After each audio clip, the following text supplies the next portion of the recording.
ఒకసారి మీరు చూడండి, యెహెజ్కేలు గ్రంథము 33వ అధ్యాయం 31వ వచనం. హృదయాలను వెతుకుతున్నాడు చూడండి, మనుషుల హృదయాలను కనిపెడుతున్నాడు చూడండి. యెహెజ్కేలు గ్రంథము 33, 31. నా జనులు రాదగిన విధముగా వారు నీ యొద్దకు వచ్చి నా జనులైనట్టుగా నీ ఎదుట కూర్చుండి నీ మాటలు విందురు గాని వాటిని అనుసరించి ప్రవర్తింపరు. అద్దుగో పట్టుకున్నాడు. నా జనులు, మళ్ళా బయటోళ్ళు కాదండో, అన్యులు కాదు, నా జనులు రాదగిన విధముగా వారు నీ యొద్దకు వచ్చి నా జనులైనట్టుగా నీ ఎదుట కూర్చుండి నీ మాటలు విందురు గాని వాటిని అనుసరించి ప్రవర్తింపరు. వారు నోటితో ఎంతో ప్రేమ కనపరచుదురు గాని వారి హృదయము లాభమును అపేక్షించుచున్నది అన్నాడు. చూసారా? వారు నోటితో ఎంతో ప్రేమ కనపరచుదురు గాని వారి హృదయము లాభమును అపేక్షించుచున్నది. ఆఖరికి ఇప్పుడు ఈరోజు దేవుని పాదాల చెంతకు వచ్చి కూర్చున్న నువ్వు కూడా ఇందాక చేసిన ఆరాధన ఏ మనసుతో చేశావో దేవుడికి తెలుసు. ఇచ్చిన అర్పణ ఏ మనసుతో ఇచ్చావో దేవుడికి తెలుసు. ఆయన పాదాల దగ్గరికి వచ్చినప్పుడు ఏ మనసుతో వచ్చావో కూడా దేవునికి తెలుసు. నన్ను ప్రేమించా, లేకపోతే నేను ఇస్తానన్న వాటిని ప్రేమించా? దేని మీద ప్రేమను బట్టి వారు నన్ను హత్తుకుంటున్నారు? దేని మీద ప్రేమను బట్టి వాళ్ళు నా దగ్గరకు వస్తున్నారు? దేవుడికి తెలియదు. మన హృదయాలన్నిటిని ఎరిగినవాడు ఆయన. ఆయన కంటికి మరుగైనది ఏదీ లేదు. మన అంతరంగాలు తెలుసు ఆయనకి. దేవుడు ఇచ్చేవి కాదు, దేవుడే కావాలని వచ్చేవాళ్ళు కొంతమంది అయితే, దేవుడు ఇచ్చే వాటి మీద, కేవలం వాటి మీదనే, ఆ లాభం మీదనే అపేక్ష పెట్టుకొని వచ్చేవాళ్ళు అనేక మంది. దయచేసి మనం అలాగా ఉండొద్దు. ఈరోజు దేవుడు మనతో మాట్లాడుతున్నాడు.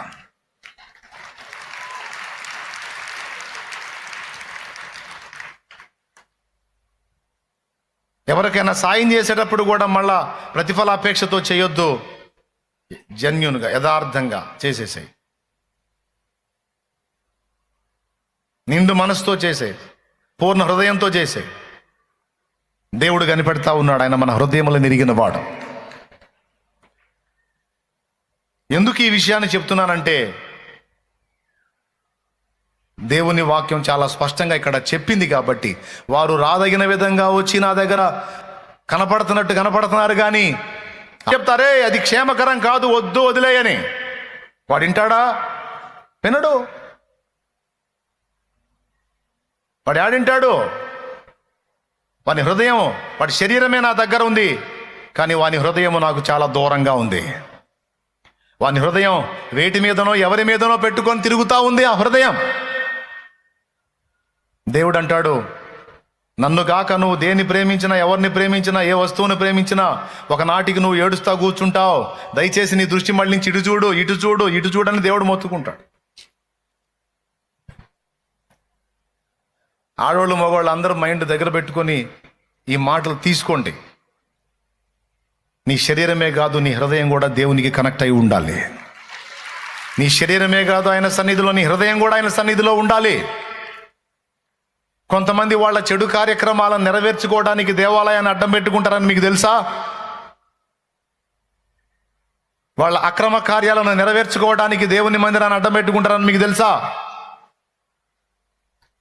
మెసేజ్ పెట్టుకుంటారు, ఫలానా చర్చికి వస్తాను, నువ్వు కూడా అక్కడికి రా, మనం ఫలానా దగ్గర కలుద్దాం. మళ్ళీ ఎక్కడికి వస్తున్నారు? ఏ పేరుతో వస్తున్నారు? మీకు వింతైన విషయం చెప్పనా, వీళ్ళు కూడా అందరు లేచినప్పుడు లెగుస్తారు, వీళ్ళు కూడా ఆరాధిస్తారు, హల్లెలూయా చెప్తారు.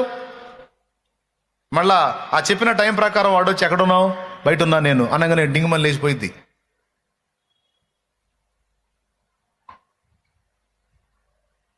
వీడు మెసేజ్ పెట్టిన ప్రకారం ఆమె బయటకు వచ్చి ఎక్కడున్నావు? నువ్వు చెప్పిన చర్చి దగ్గరికి వచ్చాను, ఎక్కడున్నావు అంటే వీడు లేచిపోతాడు.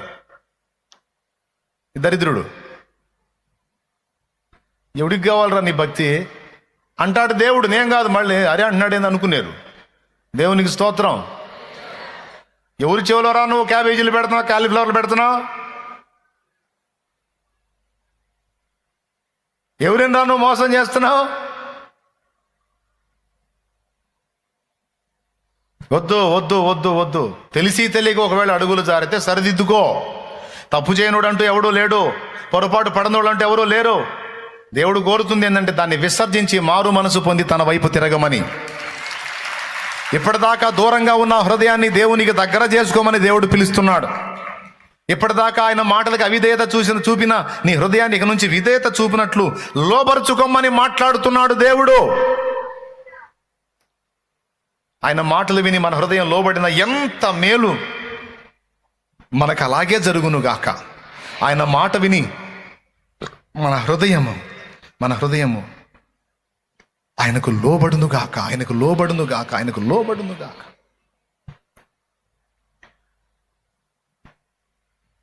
మనం ఇక్కడ ఎట్లా ఉన్నామో, బయట బహిరంగ జీవితంలో ఎలాగున్నామో, పర్సనల్ లైఫ్లో ఎలాగున్నామో అన్నీ నా తండ్రికి తెలుసు. దేవుడు ఒప్పుకుంటున్నాడా? దేవుడు ఒప్పుకోవట్లా. వేషధారణతో రాజీ పడుతున్నాడా? రాజీ పడట్లా. విసర్జించమంటున్నాడు. ఈ వేళ ఏం కోరుకుంటున్నారంట? హృదయంలో లాభాన్ని కోరుకుంటున్నారంట. చేసే భక్తి వెనక కూడా లాభాన్ని, భౌతిక లాభాన్ని ఆశిస్తూ ఉన్నారు. అంటే వాళ్ళు ఏం ఆశించి వచ్చారో దేవుడికి అర్థమైపోయింది. కానీ భక్తుడు ఏమన్నాడు తెలుసా? యెహోవా నీవే నా భాగము అన్నాడు. యెహోవా నీవే నా స్వాస్థ్యము అన్నాడు. యెహోవా నీవే నా ధననిధి, సంపదల గని అన్నాడు.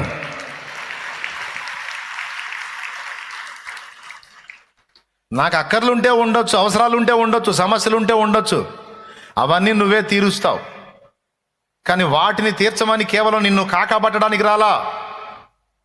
నువ్వు అవి తీర్చినా తీర్చకపోయినా నువ్వు నా దేవుడవు, నన్ను ప్రేమించి ప్రాణం పెట్టిన వాడవు గనుక నేను నిన్ను ప్రేమిస్తున్నాను.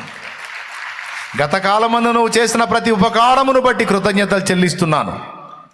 కేవలం నిన్నే ప్రేమించి నువ్వు ఇచ్చినా ఇయ్యకపోయినా, నువ్వు పలికినా పలకకపోయినా, నువ్వు కృప చూపినా చూపకపోయినా, నేను కాస్తో కోస్తో నిన్ను ఎరుగుదును గనుక ఇదిగో ప్రభువా, నేను నిన్నే ప్రేమించి నీ పాదాల దగ్గరికి వచ్చాను. నువ్వు చాలు, నువ్వు చాలు, నువ్వు చాలు.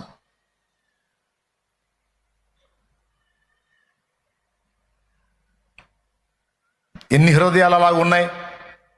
నేనైతే దేవుని ముందుకు వచ్చినప్పుడు నేను అదే మనసుతో వస్తున్నానన్నా.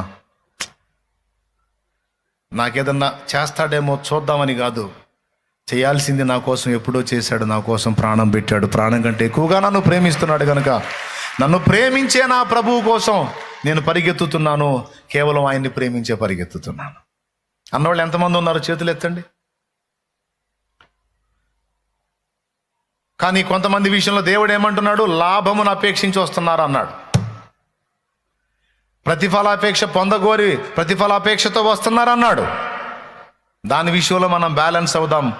ఇక్కడే కాదు, మన మోకాళ్ళ మీద ప్రార్థనకి వెళ్ళినా కూడా, ప్రార్థనా గదిలో కూర్చున్నా కూడా ఫస్ట్ దేవుణ్ణి ప్రేమించే మనం కూర్చుందాం. మనకు దేవుడు ముఖ్యం.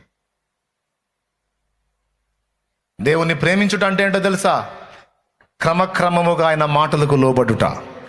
దేవా నిన్ను ప్రేమిస్తున్నాను కనుక నేను ఈ మాట దాటిపోవడానికి ఇష్టపడట్లేదు. దేవా నిన్ను ప్రేమిస్తున్నాను కనుక నేను నీకు లోబడాలనుకుంటున్నాను. నిన్ను ప్రేమిస్తున్నానని నేను కూడా రుజువు చేసుకోవాలి ప్రభువా. నాకు ఆ శక్తి నీ నాయన, నాకు ఆ శక్తి నీ నాయన, నాకు ఆ బలాన్ని నాయన. నీ మాటకు లోబరచు, నన్ను లోబరచు, నన్ను విరగొట్టు, నల్లగొట్టు, నాకెక్కిన పైత్యాన్ని దించు. నాలో నిండిపోయిన మోసాన్ని, అబద్ధాన్ని నమ్మి మోసపోయే తత్వాన్ని చేయి. నన్ను పరిశుద్ధపరచు.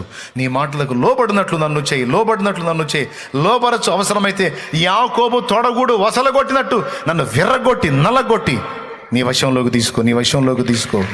నన్ను ఆకర్షించు అని దేవుని పాదాల దగ్గర పడి ఏడుద్దాం. వేషధారణ బతుకు నాకొద్దు ప్రభువా. నాసిరకం భక్తి నాకొద్దు ప్రభువా. జనాలను మోసం చేసే భక్తి నాకొద్దు ప్రభువా. యథార్థంగా నేను నీకు భక్తి చేయాలి, యథార్థంగా నిన్ను ప్రేమించాలి, యథార్థంగా నిన్ను సేవించాలి. నేను ఏది చేసినా, ఎక్కడున్నా యథార్థంగా నడుచుకోవడానికి నాకు శక్తిని అయ్యా అని దేవుని పాదాల దగ్గర పడి మొర్ర పెడదాం, గోజాడదాం, యథార్థంగా ఉందాం. దేవునికి స్తోత్రం కలుగునుగాక.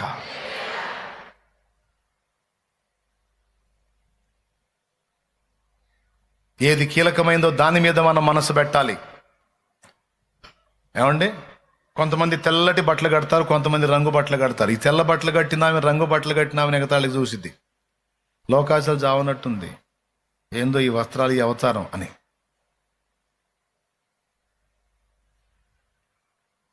ఏమండి,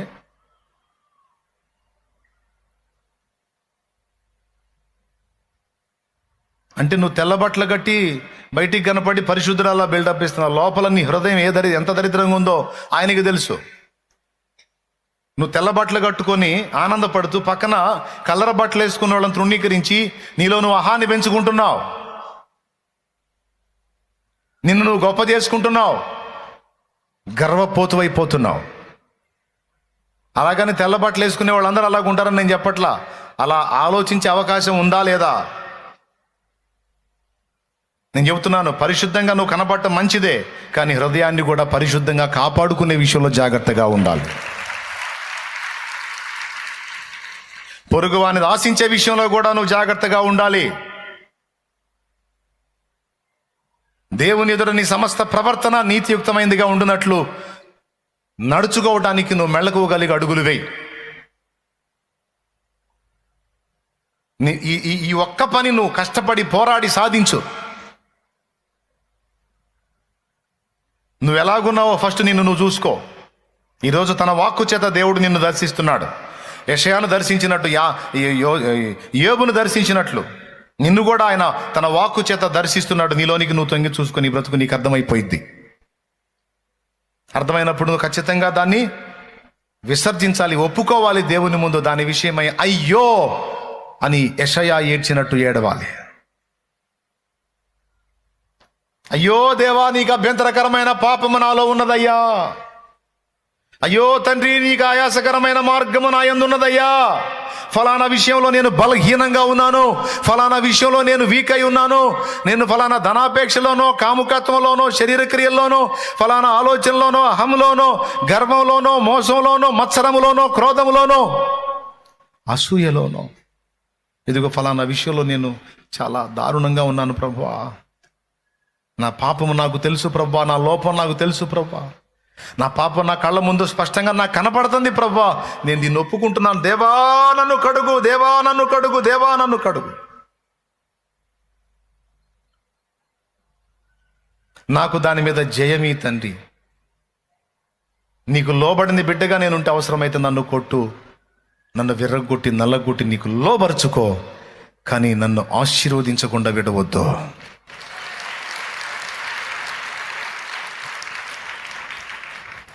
హల్లెలూయా, హల్లెలూయా. ఇలాగ దేవుణ్ణి నువ్వు వేడుకొని ఈ నూతన సంవత్సర శుభారంభంలో ఇత్యాది విషయాలలో నీవు ఈ కీలకమైనటువంటి వేషధారణ విషయంలో నా బ్రతుకుని నేను దిద్దుకున్నట్లయితే రాబోతున్న సంవత్సరాల్లో రెండంతల దీవెన మనదే. దేవుని చేతిలో వాడబడే అద్భుతమైన పాత్రల మనమే. కొట్టో గడ్డి కొట్టో.